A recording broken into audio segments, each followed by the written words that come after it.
Chapitre 564. L'homme de Jabnia et la fin d'Hermasté. Reproche aux Samaritains qui manquent de charité. Le 7 février 1947. Il s'est passé plusieurs jours.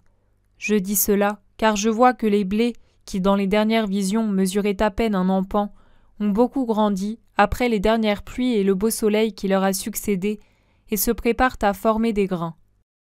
Une légère brise fait onduler les tiges encore tendres des épis.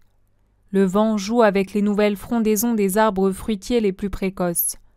À peine leurs fleurs tombées, alors que des pétales voltigent et tombent encore, leurs petites feuilles d'émeraude s'ouvrent, claires, tendres, brillantes, belles comme tout ce qui est vierge et nouveau. Plus tardives, les vignes sont encore nues et noueuses, mais sur les sarments enchevêtrés, d'un cep à l'autre, les bourgeons ont déjà rompu la sombre enveloppe qui les enserrait, et encore clos, ils laissent déjà apparaître le duvet gris-argent, ni des pampres et des vrilles à venir. Les festons ligneux et serpentins des vignes semblent s'assouplir et prendre une grâce nouvelle. Le soleil, déjà chaud, commence son travail de coloriste et de distillateur des arômes végétaux. Et pendant qu'il peint de teintes plus vives ce qui hier encore était pâle, sa chaleur permet de libérer les 1000 nuances des senteurs des sillons, des prés en fleurs, des champs de céréales, des jardins et des vergers, des bosquets, des murs, du linge étendu à sécher, pour en faire une unique symphonie olfactive qui durera tout l'été, avant de s'éteindre en une violente odeur de mou dans les cuves où les raisins pressés se changent en vin. On entend tout un concert de chants d'oiseaux dans les feuillages, des agneaux et des brebis qui bêlent doucement dans les troupeaux, mais aussi des chansons d'hommes sur les pentes, les rires des enfants et la verve des femmes. C'est le printemps. La nature aime, et l'homme se réjouit de l'amour de la nature qui demain le rendra plus riche, tout comme de ses propres amours qui s'enflamment avec une vivacité nouvelle dans ce réveil serein. Son épouse lui paraît plus aimable, l'homme paraît plus protecteur à sa compagne, et les enfants sont plus chers à tous les deux, qui aujourd'hui sourire et travaillent, seront demain dans leur vieillesse sourire encore et déclin. Jésus passe à travers les champs qui montent et descendent en suivant les dénivellations de la montagne. Il est seul. Il s'est habillé de lin, puisqu'il a donné à Samuel son dernier vêtement de laine, mais il porte un léger manteau d'un bleu plutôt vif, jeté sur une seule épaule, puis mollement enroulé autour du corps, et qu'il retient avec son bras sur la poitrine. Le pan jeté sur le bras se balance légèrement sous la brise très légère qui parcourt la terre, et sur sa tête ondule sa chevelure qui brille au soleil. Là où il rencontre des enfants, il se penche pour caresser leur petite tête innocente, écouter leurs confidences et admirer ce qu'ils viennent lui montrer comme si c'était un trésor. Une fillette qui trébuche encore en courant, tant elle est petite, et s'empêtre dans une robe trop longue pour elle, qu'elle a peut-être hérité d'un frère un peu plus âgé, arrive. Un sourire illumine ses yeux et découvre ses petites incisives entre ses lèvres rosées. Elle a dans les mains un bouquet de marguerites, autant qu'elle peut en tenir, et elle lève son trophée en disant « Tiens, c'est pour toi. Pour maman, ce sera après. Un baiser, ici. » Et de ses menottes, désormais libérées du bouquet que Jésus a pris avec des exclamations d'admiration et de remerciement, elle se frappe la bouche. Elle se tient, la tête renversée, se tendant sur ses pieds déchaussés jusqu'à en perdre presque l'équilibre, dans la vaine tentative d'allonger sa minuscule personne jusqu'au visage de Jésus.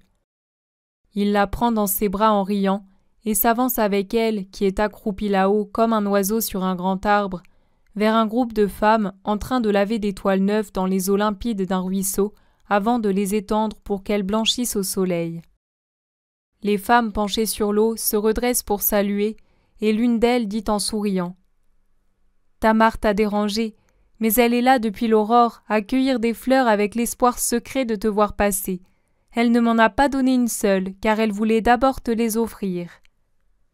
Elles me sont plus chères que les trésors des rois, car elles sont innocentes comme les petits, et données par une enfant innocente comme les fleurs. » Il donne un baiser à la fillette en la déposant par terre et lui sourit.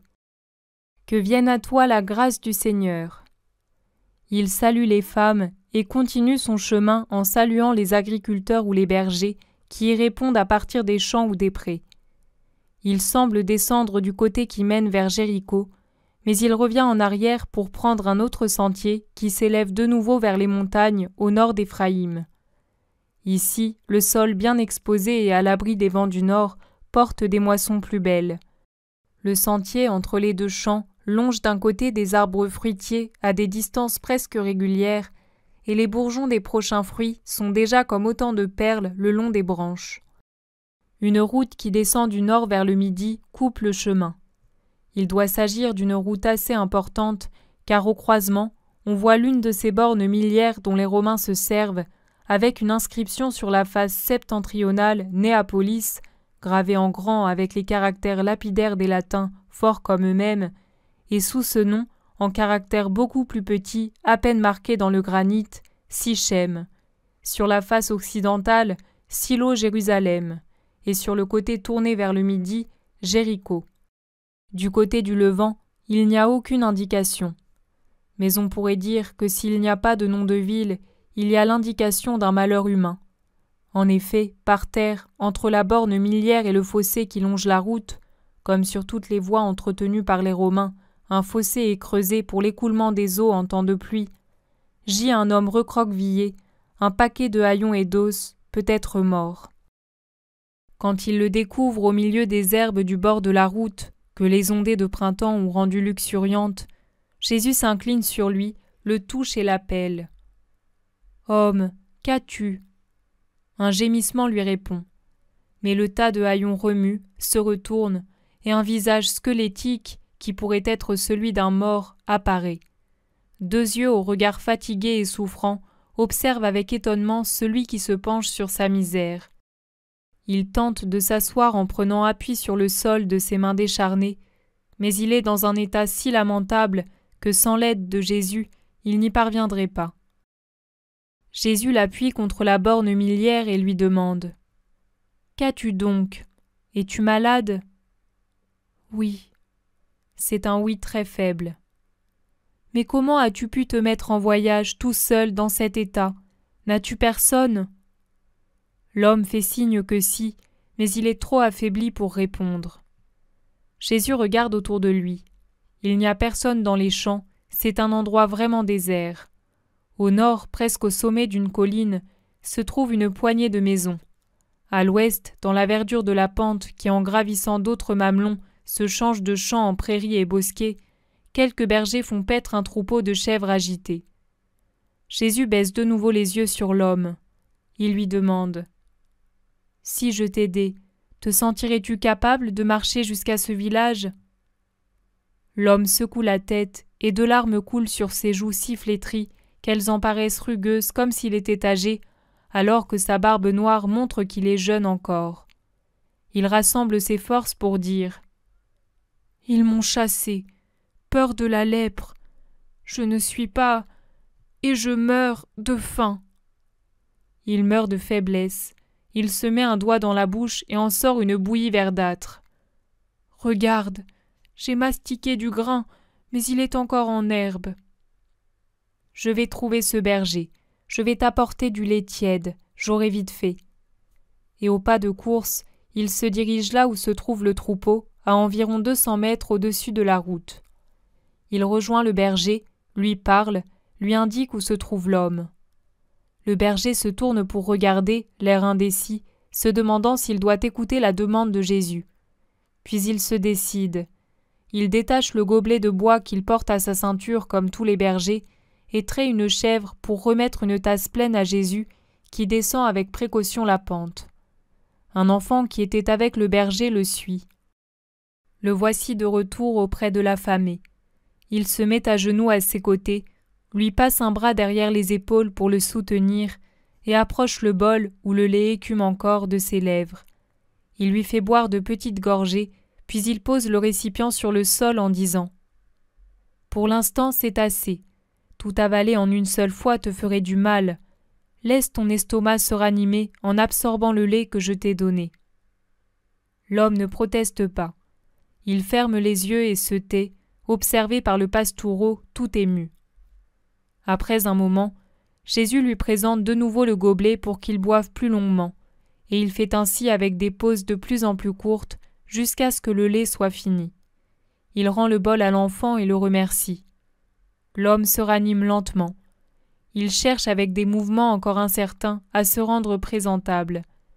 Il a un sourire de reconnaissance en regardant Jésus qui est assis sur l'herbe près de lui, mais il s'excuse.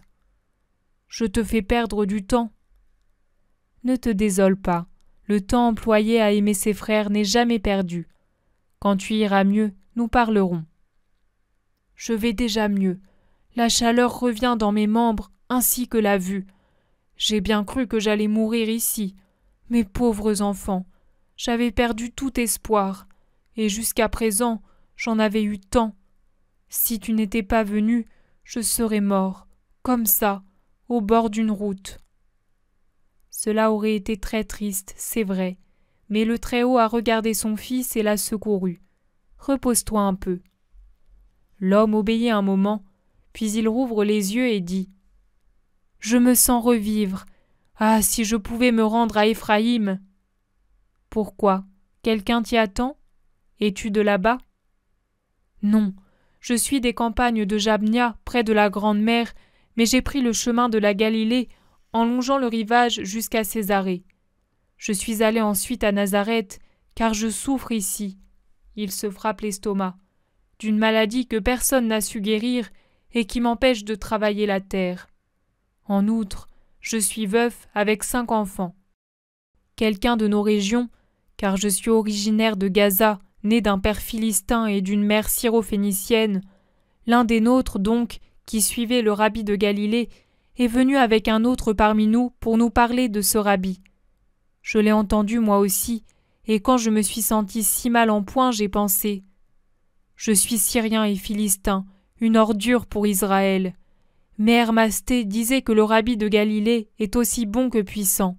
Je le crois, et je vais le trouver. » Ainsi, à peine venu un meilleur temps, j'ai laissé les enfants à ma belle-mère, j'ai rassemblé le peu de ressources que je possédais, car la maladie en avait englouti beaucoup, et je suis parti chercher le rabbi.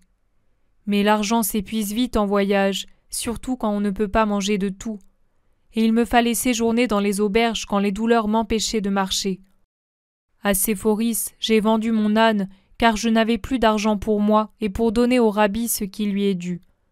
Je pensais qu'une fois guéri, j'allais pouvoir manger de tout en route, revenir bientôt à la maison, et là, en travaillant dans mes champs et dans ceux d'autres personnes, rétablir ma situation. Mais le rabbi ne se trouve ni à Nazareth ni à Capharnaüm. C'est sa mère qui me l'a appris. Elle m'a dit « Il est en Judée. Cherche-le chez Joseph de Séphoris à Bézéta ou à Gethsémani. Ils sauront t'indiquer où il est. » Je suis revenu sur mes pas. Le mal grandissait et l'argent diminuait. À Jérusalem, où l'on m'avait envoyé, j'ai trouvé des hommes, mais pas le rabbi. Ils m'ont répondu « Oh, il a été chassé depuis longtemps. Il est maudit par le Sanhédrin. Il s'est enfui, nous ne savons où. » Je me suis senti mourir, comme aujourd'hui, et même davantage. J'ai questionné des centaines de gens à travers la ville et dans les campagnes. Personne ne savait. Certains pleuraient avec moi. Plusieurs m'ont frappé.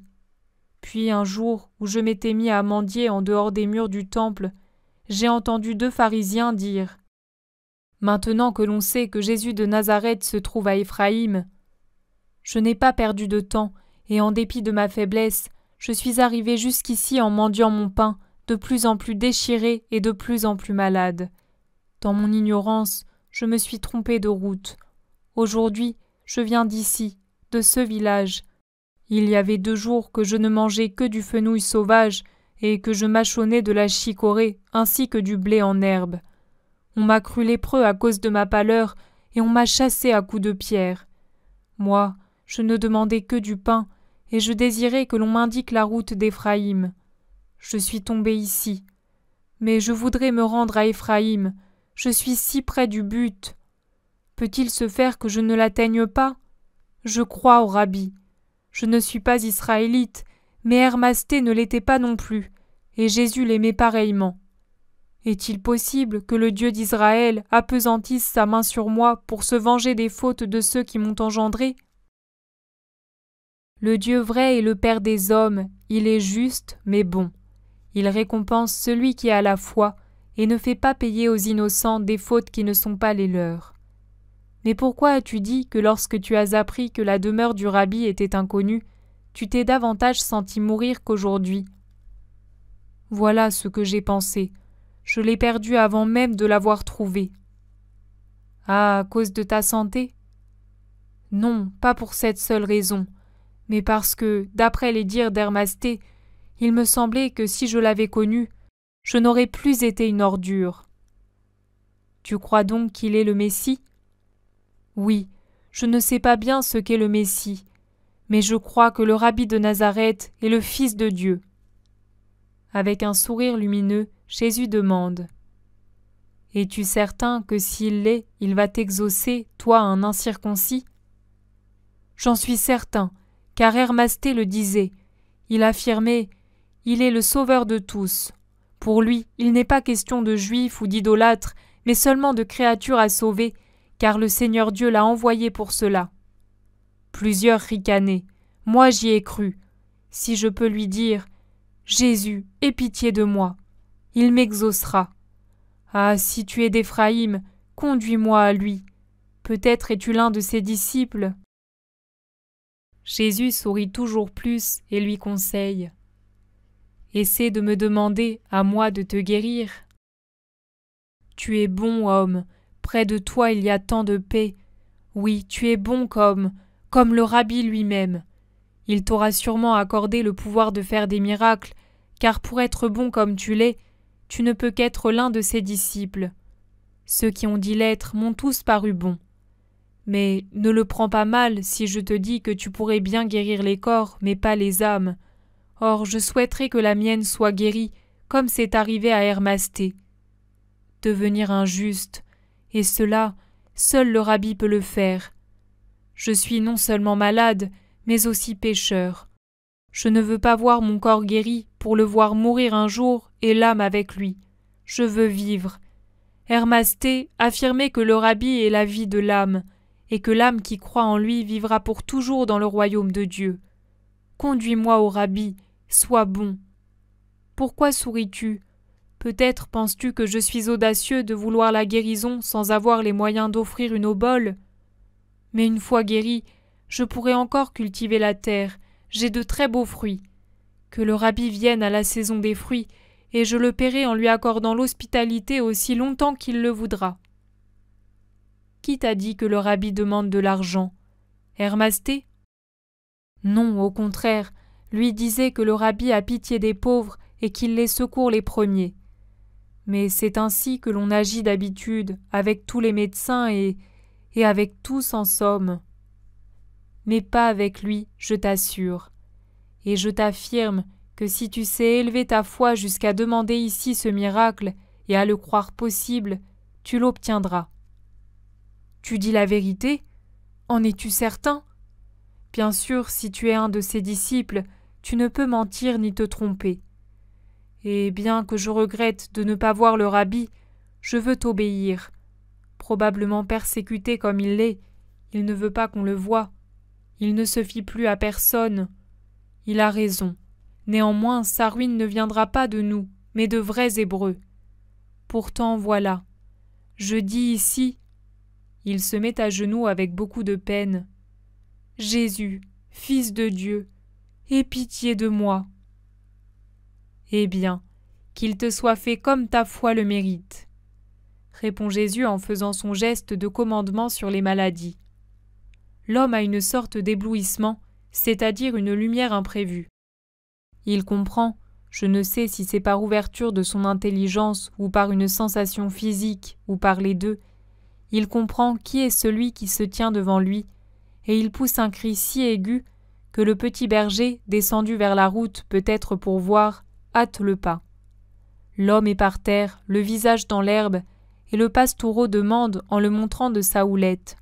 « Il est mort ? Il faut autre chose que du lait quand quelqu'un approche de sa faim. » Et il hoche la tête. L'homme entend et il se met sur ses pieds, fort, en bonne santé. Il s'écrie « Mort, mais je suis guéri, je suis ressuscité, c'est lui qui l'a fait. Je ne souffre plus de la faim, ni des douleurs de la maladie. Je suis comme au jour de mes noces. Ô Jésus béni, comment ne t'ai-je pas reconnu plus tôt? Ta pitié aurait dû me dire ton nom, tout comme la paix que je sentais près de toi. J'ai été aveugle, pardonne à ton pauvre serviteur. » Et il se jette de nouveau par terre en adoration.